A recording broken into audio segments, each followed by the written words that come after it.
But we are now wearing better to a companies never be sponsor on Benya Sika, na players never trim never deno. Obiama. Ehura bejo. Yanko my ehura bejo sports. I was after my winning a chain and pay about the Nsroma, so every year Quakofa good Munsem, na yedi Abram one pay a word Nsroma so na and appointment bebre and a course so a GF doso pa bread simono me had my men damn me shows a quick about and I say every ninety roboni na so their management committees near there ba any coaches near there ya form nature say sabi the appointment no akoso bebre pa na mum Ghana o hwe teams na the so ye pani wo mu pa no Black Stars sabi the Charles Kwabla Akono ono ene the Black Stars na man say o me tuni ever Black Stars not to no menina enfama Black Stars no and UTV Sports a copy more Parliament Select Committee on Sports you be so rare as a kum say sabre dear GF fufra ba racket to kriku ne dom appointment o my ni oko Black Queens so ye ma no so team penny e wo mu no so a Mercy Tego Kwaku ono ene ya pa no say o ma me penny na no ni bi sa no say appointment ora usomu say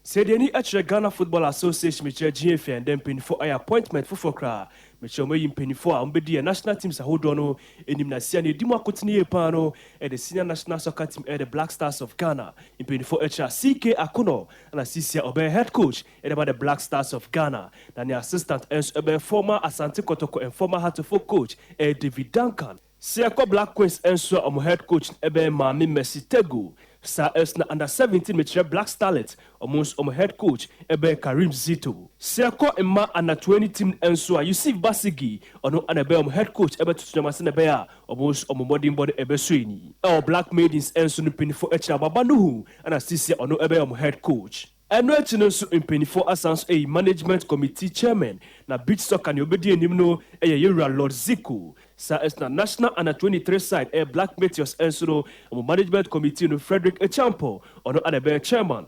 under 20 enso GFA president Racket Okroku ono anabe management committee chairman sa na Emma under 17 enso Odro Safo anabe management committee chairman Emma under 20 enso Lemford Asamoah Boedu ono anabe management committee chairman and a Black Quest enso Mame Habiba ata ono anabe management committee chairman George Amwako onos anabe Black Stars Management Committee Chairman we any appointment ni bia GF in penny for the ababonte.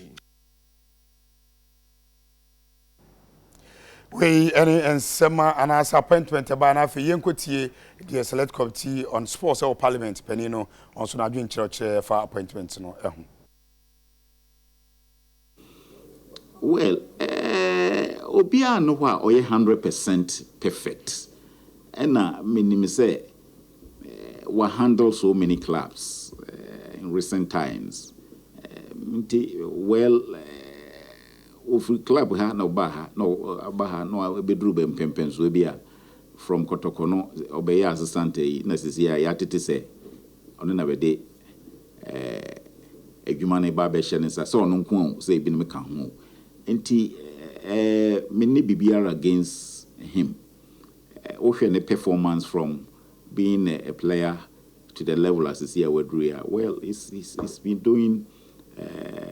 very good work. The I can say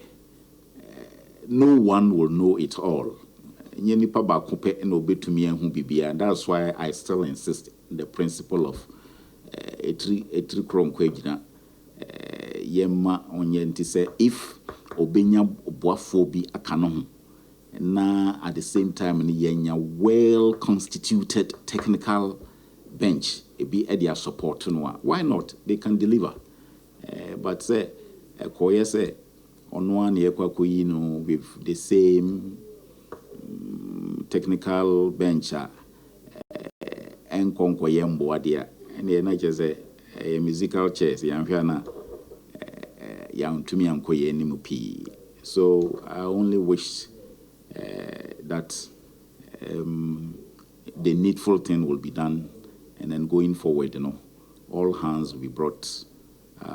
to have a positive impact on our national soccer teams. We are looking forward to getting to know the details of and then the terms of reference of coach here, Yadi Juma Babeshe Bensay.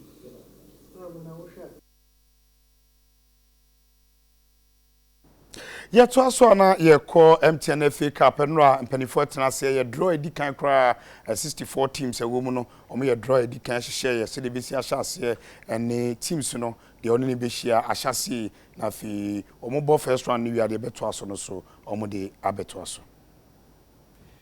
2019-2020 MTN FA Cup and then penny for upon to Mason Kokra or the Ghana Football Association. Now, Osha official launch ceremony, of course, Nadia. A titi ribina dia kutin el Ghana Bobo Emu and the Menuniam Ebetai Echi, GFA President Iraket Ukruk Pim on Ebi, Sa Estam Penny for more GFA Executive Committee SO. Clubs are almost a qualified Umbesia Kai or Bobo Akinsin Emuno, almost on reps Ebi Pim on Shimuno Ase. Any instant trophy bibina and number boy and official launch na course Sukama na impini for extra afi in Shawma de Adema MTN FA Cup against no Aesron Kokra since 92 teams and a wakunya so mbesi kai ebi na January bosun de tos edunu enai and a bobo against no so shase na yehwe draw a course and then dia otumu say matches mu shipa and be koso e FA Cup bobo against emu na just regional derbys are man for me ko akoshe matches libin so omini ebegie pa Embra official launch na eba ne wie ne UTV Sports ye bopin MTN FA Cup committee chairman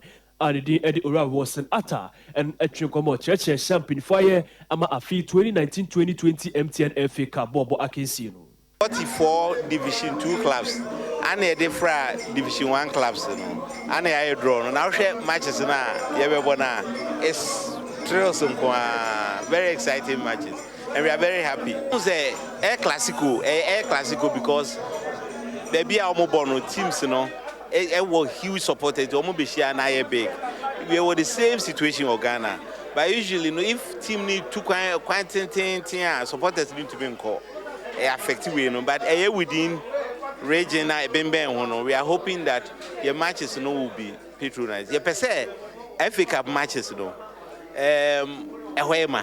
ya pese packs unze uko share match bi na ehwema pe don say we FA Cup aha